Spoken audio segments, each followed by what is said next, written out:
حمید ارمار Islamic international school میں چھٹی class کے طالب علم ہیں۔ 12 ستمبر 2002 میں پیدا ہوئے۔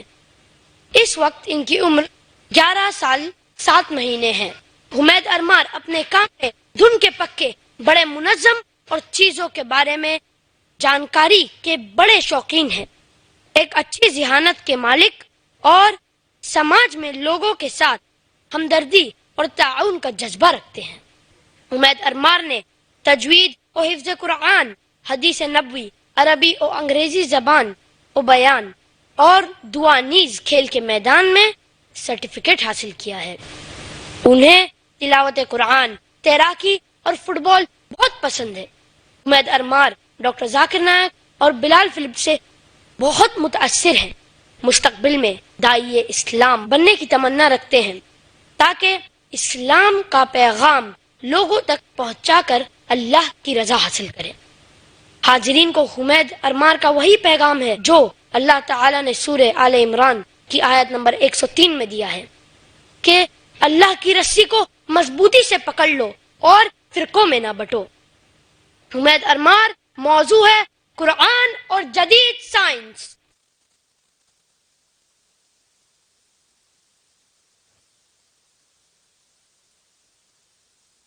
الحمد لله والصلاة والسلام على رسول الله وعلى آله وصحبه أجمعين، أما بعد، فأعوذ بالله من الشيطان الرجيم، بسم الله الرحمن الرحيم. أولم ير الذين كفروا أن السماوات والأرض كانتا رتقا ففتقناهما وجعلنا من الماء كل شيء حي أفلا يؤمنون. رب اشرح لي صدري ويسر لي أمري واحلل عقدة من لسانی یفقہوا قولی۔ محترم خواتین و حضرات، آج کی اس اردو اسلامی پروگرام میں آپ سب کا استقبال کرتا ہوں۔ السلام علیکم ورحمۃ اللہ وبرکاتہ۔ آج میری تقریر کا عنوان ہے قرآن اور جدید سائنس۔ قرآن مجید اللہ سبحانہ و تعالی کی آخری وحی، آخری کتاب ہے جو آخری پیغمبر حضرت محمد صلی اللہ علیہ وسلم پر نازل کی گئی ہے، اور وہ ساری کائنات کی سب سے بہتر کتاب ہے۔ قرآن مجید ساری انسانیت کے لیے ایک پیغام ہے۔ اگر کوئی کتاب کہتی ہے کہ وہ خدا کی طرف سے ہے تو اس کتاب کا فرض ہو جاتا ہے کہ وہ اپنے آپ کو ثابت کرے۔ ہر دور میں اس کتاب کو ثابت کرنا ہوگا کہ وہ خدا کی طرف سے ہے۔ سینکڑوں سال پہلے معجزات کا دور تھا، the age of miracles. Alhamdulillah, the glorious Quran is the miracle of miracle. قرآن مجید معجزوں کا معجزہ ہے۔ اس کے بعد ادب و شاعری، لٹریچر، پوئٹری کا دور آیا۔ الحمدللہ مسلمان اور غیر مسلم عربی داں یہ کہتے ہیں کہ عربی ادب کے لحاظ سے عربی میں جو بہترین کتاب ہے وہ ہے قرآن مجید۔ قرآن مجید میں اللہ سبحانہ و تعالی سورہ بقرہ سورہ نمبر 2 آیت نمبر 23 سے 24 میں فرماتے ہیں وَإِن كُنتُمْ فِي رَيْبٍ مِّمَّا نَزَّلْنَا عَلَىٰ عَبْدِنَا فَأْتُوا بِصُورَةٍ مِّن مِّثْلِهِ وَادْعُوا شُهَدَاءَكُم مِّن دُونِ اللَّهِ إِن كُنتُمْ صَادِقِينَ فَإِن لَّمْ تَفْعَلُوا وَلَن تَفْعَلُوا فَاتَّقُوا النَّارَ الَّتِي وَقُودُهَا النَّاسُ وَالْحِجَارَةُ أُعِدَّتْ لِلْكَافِرِينَ۔ ہم نے جو کچھ اپنے بندے پر اتارا ہے اس میں اگر تمہیں شک ہے اور تم سچے ہو تو اس جیسے ایک صورت تو بنا لاؤ۔ تمہیں اختیار ہے کہ اللہ تعالیٰ کے سوا اپنے مددگاروں کو بھی بلا لو۔ بس اگر تم نے نہ کیا اور ہرگز نہیں کر سکتے تو اسے سچا مان کر اس آگ سے بچو جس کا ایندھن انسان اور پتھر ہے جو کافروں کے لیے تیار کی گئی ہے۔ اللہ سبحانہ و تعالی ان دونوں آیتوں میں انسانوں کو چیلنج کرتے ہیں۔ اس وقت عربی ادب کا دور تھا، اس وقت عربوں کو اپنی زبان پر ناز تھا اور وہ سمجھتے تھے کہ ان سے بہتر دنیا میں کوئی عربی داں نہیں۔ اس وقت اللہ سبحانہ و تعالی نے قرآن مجید نازل کیے اور ساری انسانیت کو چیلنج کیے کہ اگر تمہیں شک ہے کہ یہ کتاب خدا کی طرف سے نہیں ہے تو تم قرآن مجید جیسے ہو بہو نہیں، ملتی جلتی، ہو بہو تو دور کی بات، ملتی جلتی ایک صورت تو پیش کرو۔ قرآن مجید کی سب سے چھوٹی صورت 3 آیتوں کی ہے، صرف 10 الفاظ ہے۔ بہت سے لوگوں نے کوشش کی لیکن ایک انسان نے بھی کامیابی نہیں پائی اور تا قیامت کوئی بھی قرآن مجید جیسے ایک سورت بھی پیش نہیں کر پائے گا. لیکن آج کا دور ادبی دور نہیں ہے. It is not an age of literature and poetry. اگر کوئی کتاب کہتی ہے کہ وہ خدا کی طرف سے ہے اور ادبی انداز میں کہتی ہے کہ دنیا چپٹی ہے، دنیا سپاٹ ہے، کیا آج کا جدید انسان اس بات کو تسلیم کرے گا؟ بالکل نہیں، کیونکہ آج کا دور ادب و شاعری کا دور نہیں ہے. آج کا دور جدید سائنس کا دور ہے.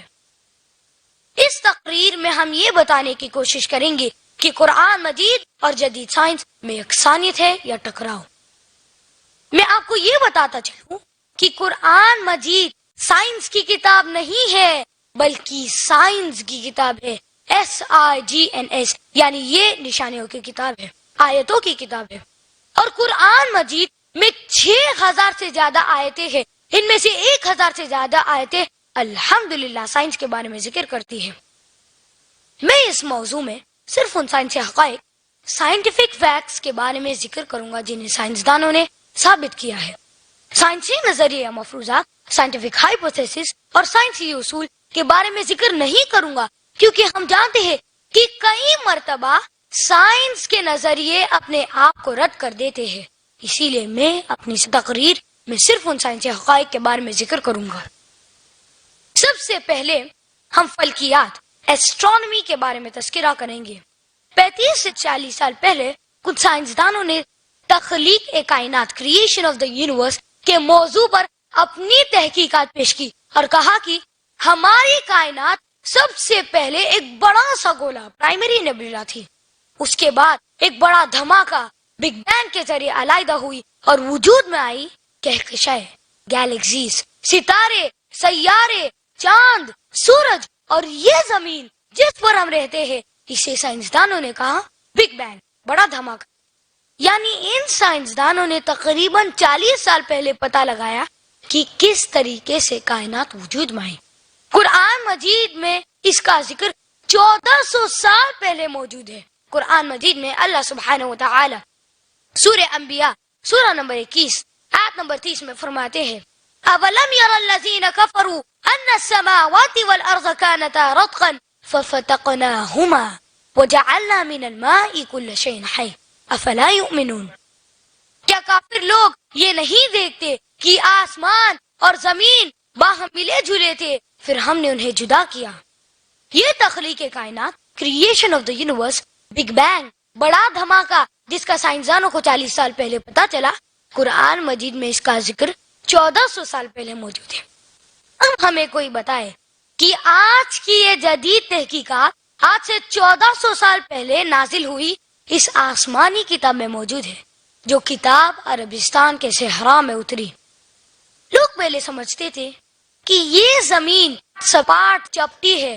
سب سے پہلا انسان جس نے سب سے پہلی بار 1577 عیسوی میں یہ ثابت کیا کہ دنیا بیضوی انڈے کی طرح ہے وہ ہے فرانسس ڈریک. جب 1577 میں اس نے دنیا کے گرد سمندر کا سفر کیا. قرآن مجید میں اس کا ذکر 1400 سال پہلے ہے. قرآن مجید میں اللہ سبحانہ وتعالی سورہ لقمان سورہ نمبر 31 آیت نمبر 29 میں فرماتے ہیں أَلَمْ تَرَ أَنَّ اللَّهَ يُولِجُ اللَّيْلَ فِي النَّهَارِ وَيُولِجُ النَّهَارَ فِي اللَّيْلِ. کیا آپ نہیں دیکھتے کہ اللہ تعالیٰ رات کو دن میں کھپا دیتا ہے اور دن کو رات میں کھپا دیتا ہے. یعنی اللہ تعالیٰ رات کو دھیرے دھیرے دن میں تبدیل کرتا ہے اور دن کو دھیرے دھیرے رات میں تبدیل کرتا ہے. یہ رات کا دن میں اور دن کا رات میں تبدیل ہونا یہ ثابت کرتا ہے کہ دنیا بیضوی ہے. اگر دنیا چپٹی اور سپاٹ ہوتی تو یہ ممکن نہ ہوتا. قرآن مجید کی ایک آیت سورہ نازیات سورہ نمبر 79 آیت نمبر 30 میں اللہ سبحانہ وتعالی فرماتے ہیں وَالْأَرْضَ بَعْدَ ذَلِكَ دَحَاهَا. اور اس کے بعد زمین کو ہموار بچا دیا. اللہ سبحانہ وتعالی نے زمین کو بچونا جیسے پھیلایا ہے. دہاہا کی ایک معنی ہے پھیلانا اور دہاہا کی دوسری معنی ہے بیضا انڈا. یہ عربی لفظ دہیا سے آتا ہے اور ہم جانتے ہیں کہ دنیا بیضوی انڈے کی طرح گول ہے. اور آج ہم یہ بھی جانتے ہیں کہ دنیا پوری طرح سے گول نہیں ہے. From the poles it is flattened. اوپر اور نیچے سے چپٹی ہے جسے ہم انگریزی میں کہتے ہیں جیوسفیرک ان شیپ یعنی ارض بیضوی.